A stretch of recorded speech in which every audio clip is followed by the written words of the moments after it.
शिवोऽहम् अहं निर्विकल्पो निराकाररूपो विभुत्वाच्च सर्वत्र सर्वेन्द्रियाणाम्।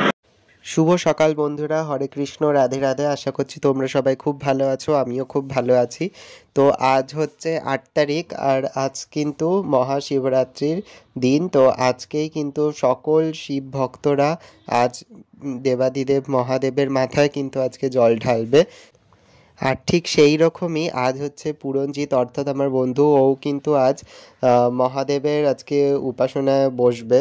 তো সেই কারণে দেখো বাড়িতে কিন্তু তোড়জোড় করা অলরেডি শুরু করে দিয়েছে। ও গেছিলো ঘুরতে নৈনিতাল, তো সেখান থেকে কিন্তু ও এসে শিব ঠাকুরের জন্য দেখো সমস্ত কিছু যা যা জিনিস লাগবে শিব পুজোয় সেগুলো সমস্ত কিছু কিনে তাই জোগাড়যন্ত্রী করা শুরু করে দিয়েছে।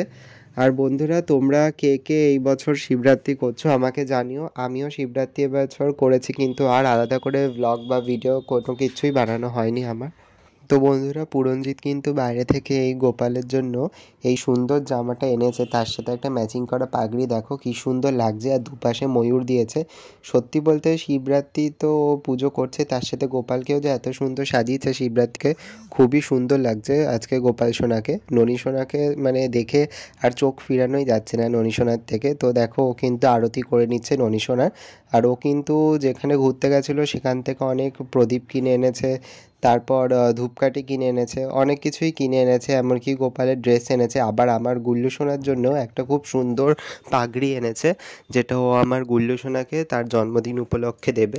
যেহেতু ও গুল্লুর জন্মদিনে আসতে পারেনি, তাই ও বলেছিল যে ও একদিন এসে আমাকে তাই বাড়িতে এসে দিয়ে যাবে পাগড়িটা। খুবই সুন্দর পাগড়ি, তোমাদের সাথে তো পরে আমি ভিডিওতে শেয়ার করবই। আর চলো তোমাদের শিবরাত্রি উপলক্ষে একটু ছোট্ট কয়েকটা কথা বলে দিই, যেটা হচ্ছে ফাল্গুন কৃষ্ণ চতুর্দশী তিথিতে জ্যোতির্লিঙ্গ রূপে প্রকট হয়েছিলেন মহাদেব। এই তিথিতেই বৈরাগ্য ত্যাগ করে সাংসারিক জীবনে প্রবেশ করেন। শিব পার্বতীর বিয়ের তিথিও এটি। শাস্ত্রে শিবরাত্রি তিথিতে রাত্রি জাগরণ ও 4 প্রহরের পুজোর মাহাত্ম্য স্বীকৃত। 4 প্রহরে পুজো করলে ধর্ম, অর্থ, মোহ, কাম, লোভের পাশাপাশি শিবকেও লাভ করা যায়।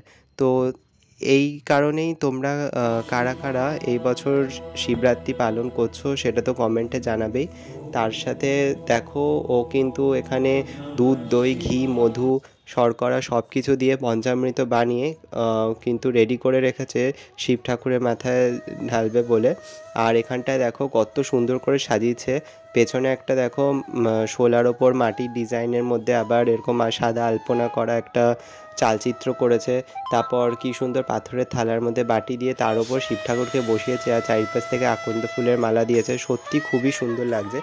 আর তারপর ও কিন্তু আরতি করাও শুরু করে দিয়েছে। তোমরা পুরো ভিডিওটা দেখতে থাকো, একটু স্কিপ করো না।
তো বন্ধুরা, আজকের মতন ভিডিওটা এখানেই রাখছি। তোমাদের যদি আজকের ভিডিওটি ভালো লেগে থাকে তাহলে প্লিজ লাইক করো, শেয়ার করো, সাবস্ক্রাইব করো আমার চ্যানেলটিকে। দেখা হচ্ছে তোমাদের সাথে আর একটি নতুন ভিডিওতে।